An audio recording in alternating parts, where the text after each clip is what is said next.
Monetisation అయ్యాక subs and hours తగ్గితే monetisation పోతుందా అనేసి అడుగుతున్నారు. మానిటైజేషన్ కంప్లీట్ అయిన తర్వాత సబ్స్క్రైబర్స్ తగ్గిన బీభత్సంగా వేలు తగ్గిపోవు కదా. సో అదేం ప్రాబ్లం కాదండి. అసలు అవర్స్ తగ్గితే మానిటైజేషన్ పోతుందా అంటే అవర్స్ తగ్గినా కూడా ఏం మానిటైజేషన్ పోదండి. మరీ బీభత్సమైన డౌన్ అయిపోకూడదు. బీభత్సమైన డౌన్ అంటే అన్ని వీడియోస్ ఏమి డిలీట్ చేసేయరు కదా ఒకేసారిగా సడన్గా. న్యూ వీడియోస్ పోస్ట్ చేస్తూనే ఉంటారు కాబట్టి వాచ్ అవర్స్ వస్తూనే ఉంటాయి.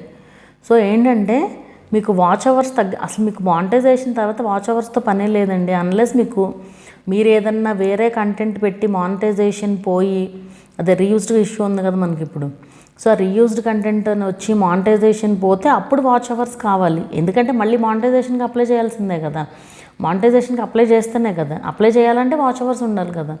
సో అలాంటప్పుడు యూజ్ అవుతాయి తప్ప మనకు వాచ్ అవర్స్తో అసలు సంబంధమే ఉండదండి. వన్స్ మానిటైజేషన్ అవ్వడమే కావాలి మనకి, తర్వాత అసలు సంబంధమే లేదు. మానిటైజేషన్ ఏమీ పోదు.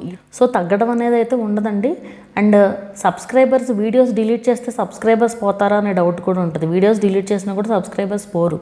ఓన్లీ వాచ్ అవర్స్ వ్యూస్ మాత్రమే తగ్గుతాయి అంతే. వన్స్ మానిటైజేషన్ అయిన తర్వాత మీరు ఛానల్ని చాలా బాగా చూసుకోవాలి. ఒక చిన్న బేబీలాగా చూసుకోవాలన్నమాట. ఛానల్ స్టార్టింగ్ నుంచి అలాగే ఉండాలి.